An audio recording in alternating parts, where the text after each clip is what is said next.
Okay, let's unpack this. You've brought us a really intense set of sources for this study. Mm-hmm. It seems to connect, well, biblical patterns, Mm. number codes, even astronomy, Mm-hmm. all pointing to some kind of end-of-days code. That's the claim, yes. A specific framework. Right. So our job today isn't to, endorse the theology, but really just to pull out the key pieces of the timeline they're presenting, the nuts and bolts from this ministry's perspective. Exactly. Extracting the core structure. And to get started, we need to understand these three numbers they keep highlighting: 50, 14, and 70. How do these numbers actually build the foundation for their timeline? Well, what's really central to their approach is this idea that you can't grasp the future bit, what they call the is to come, without looking back. Okay, like historical blueprints. Precisely. They use a three-part structure. First, there's the was, which is basically the Old Testament foundation. Got it. Then there's the is that were. That covers the time from Christ up until what they see as the pre-tribulation escape. Okay, was, is, that, were, and the last part. And the future is to come. That's the future part, the revelation, the tribulation itself. So how do they make those periods less abstract? How do they connect them to actual events or people? They use typology. It's a key concept for them. Basically, it means someone or something in the Old Testament acts as a sort of pre-planned model, a foreshadowing for a future event. Okay, give us the main example they use for that. How do Moses and Joshua fit into this tribulation picture? Right. So they map the main phases they see in the tribulation, the seals and the trumpets, directly onto Moses and Joshua. Moses first. Yeah. Moses' story, particularly his early life, that's the pattern for the first 7 years, the seals period. Killing the guard, fleeing to the wilderness. And meeting his bride later. Exactly. That whole journey mirrors a time of judgment and then finding refuge or escape. And Joshua. So after Moses dies, Joshua steps up. And his name, Joshua, is basically Yeshua, or Jesus. He leads the people through conquest and war. So his story becomes the typology for the next 7 years, the trumpets period. It signifies, for them, the Lord stepping in more directly, the conquest phase. That really puts a spotlight on those transition points. And the sources seem to talk a lot about the well. It pops up with Moses, Jacob, even Jesus meeting women there. What's the significance of the well in this study? They see it as this symbolic meeting place, a place where divine encounters happen, transitions begin, key relationships start.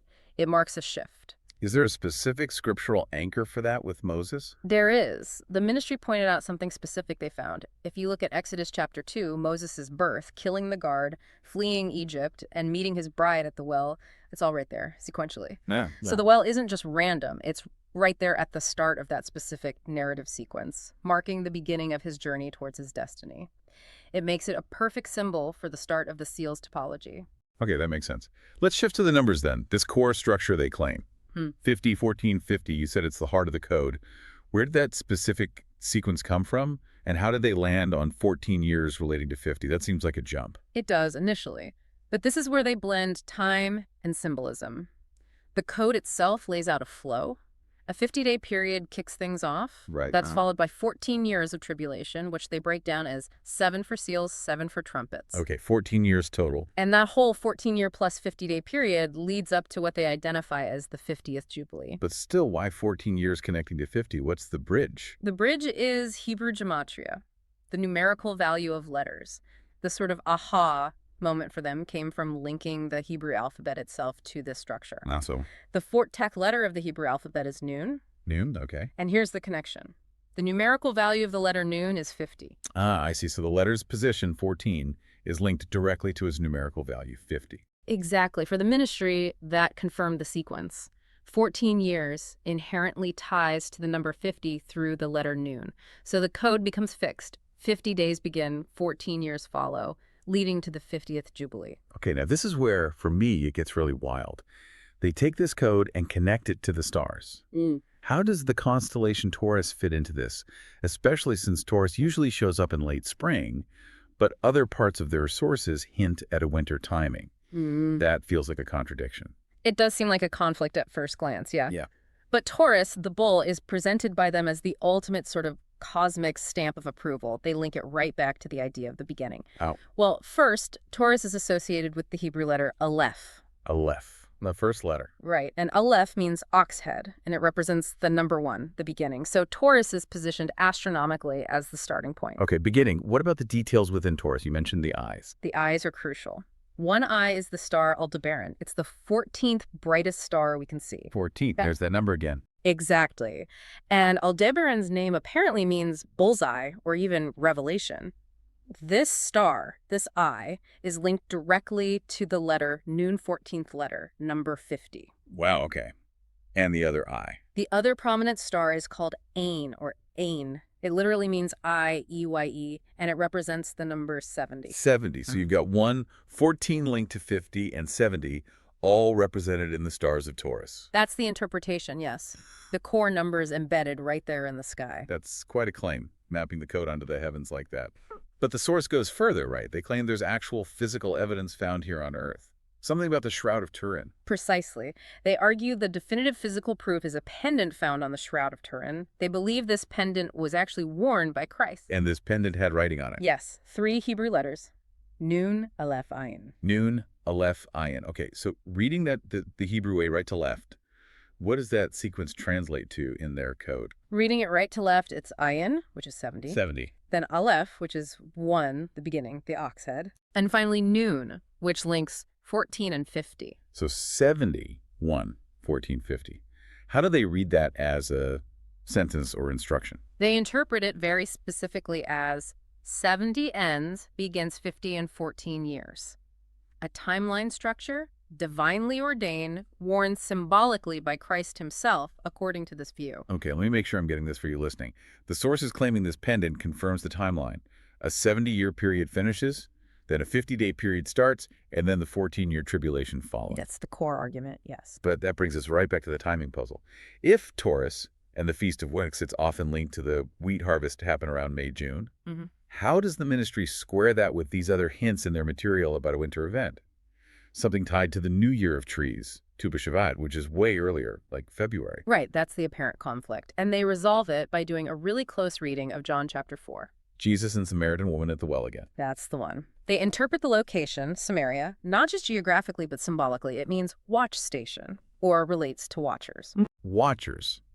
Okay, how does that help with timing? It connects to the almond tree. In Israel, the almond tree is the watcher tree because it's the very first one to bloom, usually in late winter or early spring. Ah, the earliest bloomer. Vigilant, like a watcher. Exactly. So they link the Samaritan woman, the watcher figure, to the symbolism of the almond tree's early vigilance. And this connects to Jesus' words there. And about the harvest. Precisely. Jesus says that key line, "Say ye not, there are yet 4 months, and then cometh harvest. Right. Behold, I say unto you, lift up your eyes and look on the fields, for they are white already to harvest." White already. So the ministry says that's not snow. No, they argue the fields are white from the falling almond blossoms, the watcher tree's blossoms, in February. So the prophecy means the real spiritual harvest, the bride group, the watchers, is ready 4 months before the traditional June wheat harvest. That's their interpretation. 4 months early, the Lord is observing his harvest, the first fruits, at the end of his 70-year count, which they align with the New Year of Trees, Tu B'Shavat, in February. That 4-month gap is how they reconcile the Taurus timing with the February event. Wow, okay, that's a really intricate way to connect the dots, using the tree, the location, the quote, solves the calendar issue for them. Now, the sources also mention 3 distinct groups and even touch on contemporary politics. Can you quickly outline those 3 groups they see in the Gospels? Sure. The ministry links the 3 main Gospels to different groups with different destinies in this final period. Luke, they say, is for the bride of Christ, the spirit group. They get the pre-tribulation escape. Okay, Luke's group is out first. Then Mark is aimed at the sleeping church, or the Gentiles, the light group. Their escape or rapture happens later, mid-tribulation, right at the end of the seals. And Matthew. Matthew is seen as written primarily to the Jews, the flesh group. They go through the tribulation and are destined for the millennial kingdom on earth. 3 groups, 3 destinies. Okay. And finally, this contemporary typology they bring up. We need to be clear. We're just reporting what the source material claims here, not endorsing it. It involves Benjamin Netanyahu and King Zedekiah. What's the connection they're making? Right. Purely reporting the source's view. They point to Zedekiah being the very last king of Judah before Nebuchadnezzar and the Babylonians destroyed Jerusalem. Okay, the last king. And Zedekiah's original name was actually Netanyahu. Netanyahu. Okay, connection to Netanyahu there. But the specific link they highlight, the one they see as undeniable proof of the typology, involves their mothers. Their mothers. How? Netanyahu's mother was named Zillah. In Hebrew, Zillah means shadow. Shadow, okay. Zedekiah's mother was named Hamutal, which also means shadow in Hebrew. Both mothers' names mean shadow. Yes. And the source presents this linguistic parallel as a confirmation that Netanyahu serves as a modern-day shadow or parallel to Zedekiah, signaling, in their view, the beginning of the end for the current system before a period of judgment, just like Zedekiah preceded the Babylonian judgment. Okay, so let's try to synthesize this for you, the listener. We've walked through quite a complex web.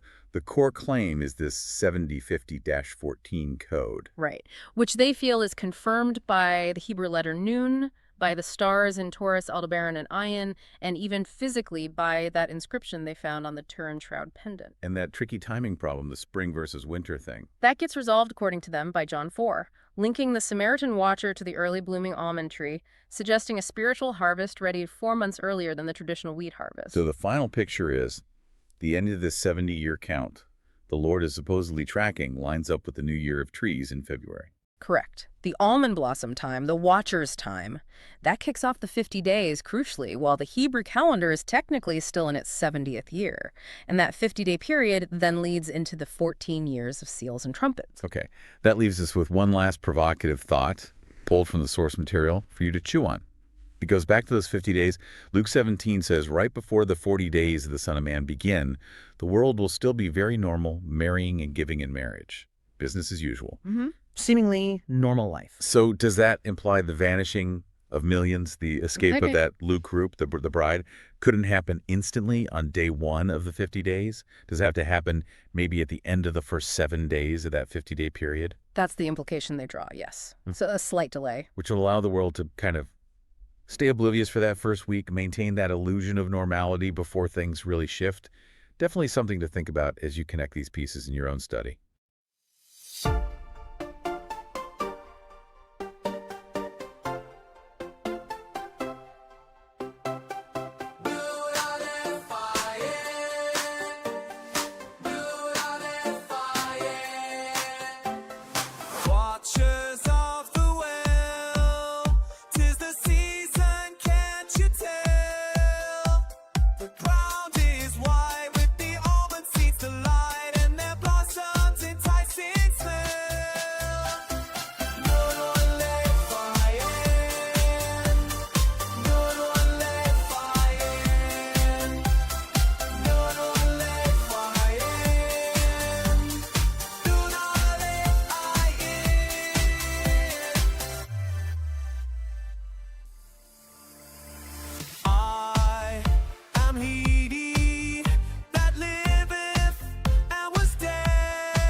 I know thy works. Behold, I have set before thee an open door, and no man can shut it. For thou hast a little strength, and hast kept my word, and hast not denied my name. Watchers of the well, 'tis the season, can't you tell? The ground is white with the almond seeds delight, and their blossoms enticing smell.